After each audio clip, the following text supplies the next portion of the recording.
Olá, um breve resumo do livro de Jonas.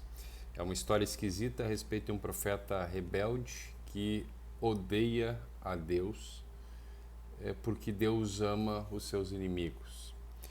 Existe algo único em Jonas, aqui no Antigo Testamento, porque normalmente os livros dos profetas são coleções de palavras de Deus falada por meio do profeta. Mas esse livro ele não se foca no conteúdo da pregação de Jonas. Nós temos bem pouco a esse respeito no livro, mas se foca na história a respeito do profeta e a respeito de um profeta mau e egoísta. Jonas aparece apenas uma vez no Antigo Testamento fora do livro, na época do rei Jeroboão II, e a aparição dele não é nada boa. O rei Jeroboão II é um dos piores reis de Israel e Jonas profetiza a favor desse rei terrível. Por meio de Amós, Deus confronta a Jeroboão e a mensagem de Jonas. Por isso, antes de começar a ler o livro, a gente já suspeita do caráter de Jonas.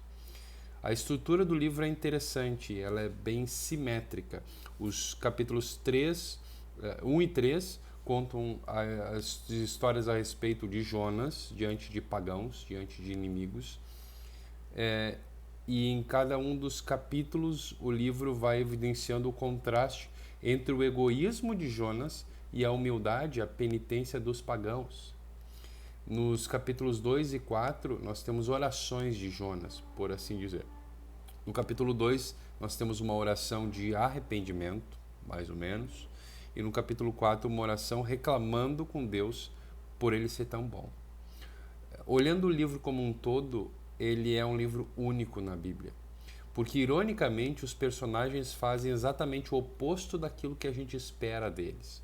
Nós temos um profeta, um homem de Deus que se rebela, nós temos marinheiros pagãos que se arrependem dos seus pecados e se voltam em humildade a Deus. Nós temos um rei do império mais poderoso do seu tempo que se humilha diante de Deus por causa da palavra de Deus, e nós temos até os animais do rei que se arrependem. Nós chamamos esse tipo de literatura de sátira, porque tem muito humor, tem muita ironia carregada nesse texto.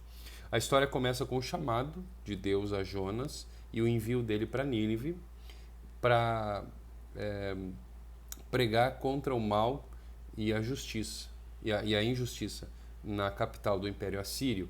Jonas então parte no sentido oposto do seu chamado.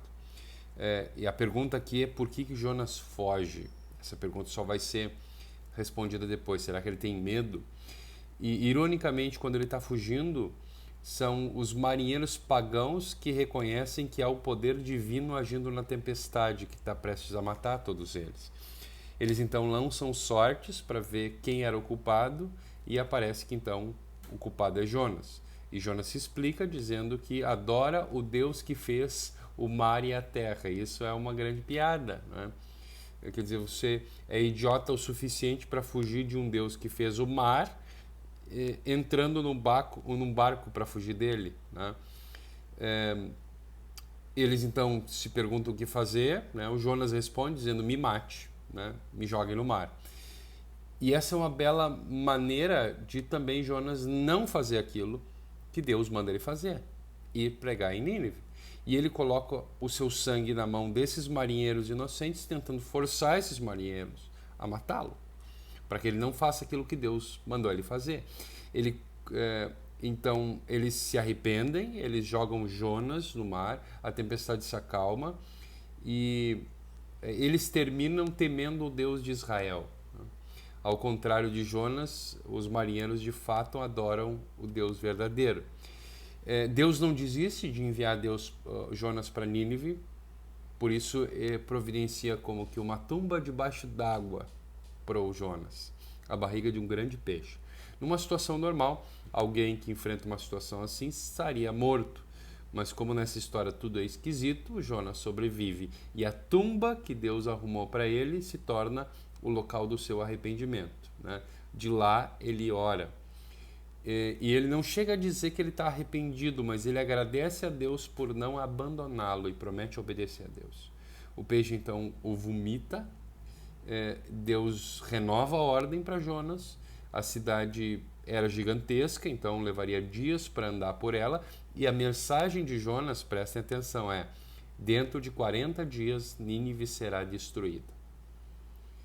Em hebraico são 6 palavras, sem menção do pecado de Nínive, sem apontamento sobre o que eles tinham que fazer se arrependessem, sem mencionar Deus. E a pergunta é: será que Jonas está tentando sabotar a sua própria mensagem? Independentemente dos planos do profeta, Deus segue os seus próprios planos. Que legal, filhinha. Muito bem.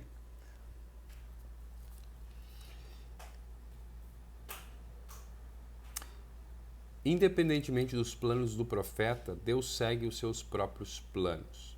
Porque mesmo que Jonas não quisesse, essa pequena mensagem levou a cidade inteira, o rei e os animais do rei, ao arrependimento. E assim, pela segunda vez, os pagãos se mostram dispostos diante de Deus, e muito mais dispostos do que o profeta.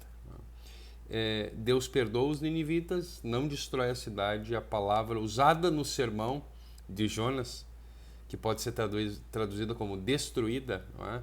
A cidade vai ser destruída, ela também pode ser traduzida como por transformada. Ela tem em hebraico esse duplo sentido. E por isso, de uma maneira cômica, as palavras de Jonas se cumprem, mas não da forma como o profeta gostaria, mas como Deus gostaria, como Deus quer. E o capítulo final, então, junta todas as peças. O Jonas fica indignado e ora pela segunda vez. Ele finalmente conta por que ele fugiu. Não era por medo, mas era porque ele sabia que Deus era misericordioso e ele não queria que Deus fosse. Jonas cita a descrição de Deus lá de Êxodo, jogando isso na cara de Deus como se fosse um insulto. Jonas, então, de uma maneira súbita, acaba com a sua oração e pede que Deus o mate naquele exato momento. Ele prefere morrer do que viver em um mundo em que Deus perdoa os seus inimigos. E Deus não atende. Deus deixa claro que a raiva de Jonas não é justificada. Jonas ignora o que Deus diz e se assenta para ver a destruição da cidade, como se tivesse essa esperança, né? E Deus faz crescer uma planta para abrigar Jonas do sol. Isso alegra Jonas temporariamente, mas Deus então envia uma larva que come completamente essa planta. Então, sob o calor do sol, Jonas pede de novo que Deus o mate. Então Deus pergunta de novo para Jonas se a sua ira é justificável ou não.